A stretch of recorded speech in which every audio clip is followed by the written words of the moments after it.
Hola chicos, buen día, espero que anden bien.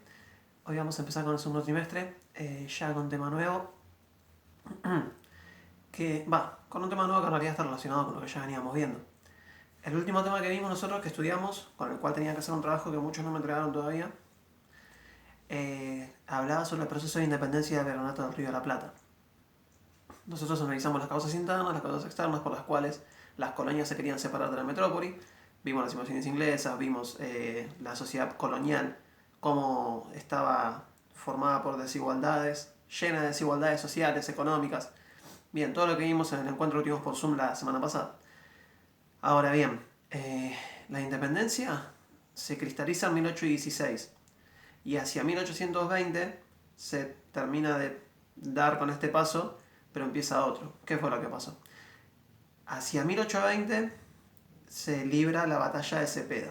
¿Qué fue la batalla de Cepeda? La batalla de Cepeda fue una lucha librada en los campos de Cepeda, en Santa Fe, en la provincia de Santa Fe, en la que se decidió el futuro de la naciente República Argentina.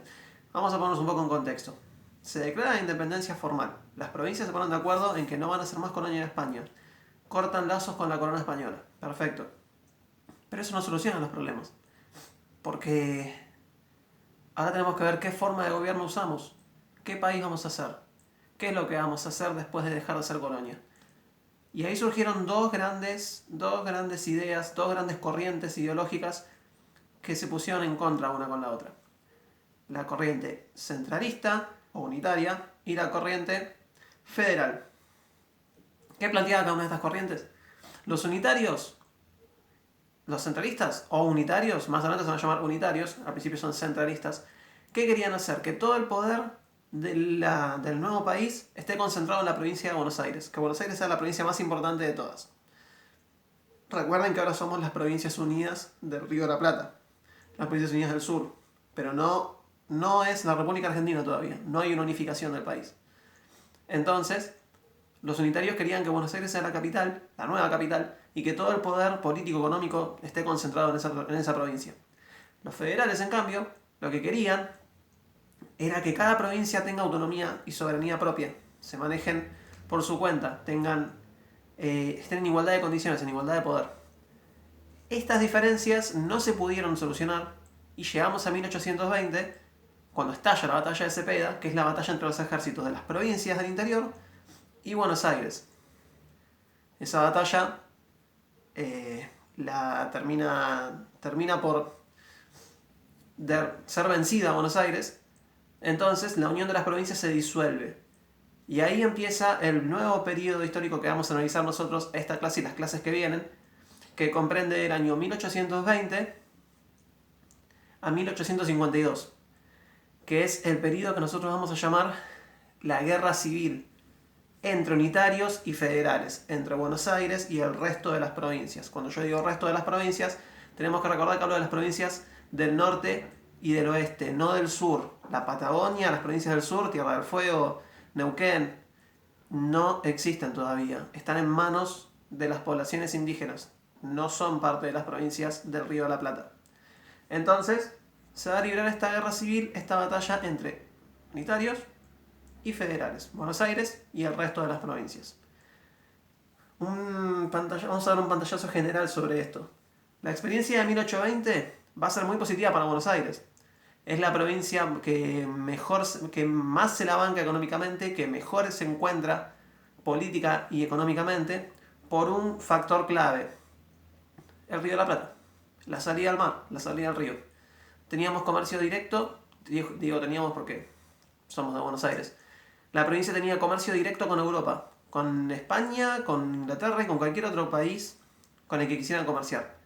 Mientras que las provincias del interior no contaban con un río tan importante como el Río de la Plata. Todo el comercio marítimo se hacía a través del Río de la Plata. Esto nos daba una ventaja fundamental económica por sobre las demás provincias.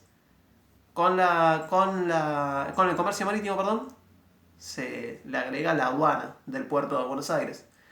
Estos beneficios económicos hacían que la provincia disfrute de un desarrollo financiero muy importante, que las provincias no tenían. Esto por un lado. Y por el otro, las economías bonaerenses, las economías bonaerenses, las economías provinciales sufrieron bastantes problemas, bastantes luchas. Tuvieron que atravesar estos años para poder sostenerse, para poder abastecerse. Y libraron una guerra contra Buenos Aires. A todo esto, unitarios y federales siguen existiendo. Estaban los unitarios, más que nada en Buenos Aires, y los federales en las provincias. Y este conflicto ideológico seguía perdurando, no se había terminado. Entonces acá, como vemos que nos dice el libro, en 1821 asume como gobernador de Buenos Aires. Gobernador de Buenos Aires, no existían los presidentes. Porque no estamos hablando de un país unificado, recuerda, estamos hablando de un país, ni siquiera es un país, es una unión de provincias. No es un país unificado todavía, estamos hablando de provincias en guerra, en conflicto.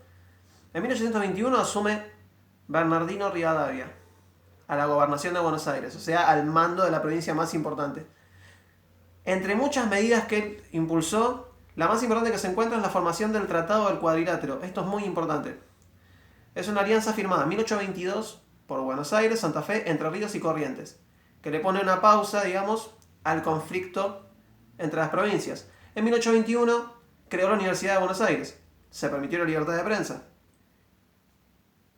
Estas medidas son importantes. Se creó la Universidad de Buenos Aires, la UBA. Bien, pero todavía faltaba lo más importante.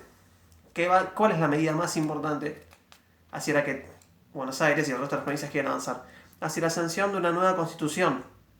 Pero acaban de surgir los problemas.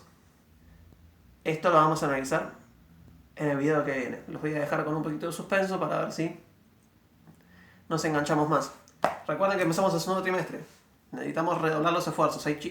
La mayoría de ustedes vienen trabajando muy bien, pero hay varios que no están participando mucho y me preocupa. Así que vamos a meterle más pilas. Les mando un abrazo grande. Nos quedaremos con el suspenso hasta el próximo video. Les mando un beso.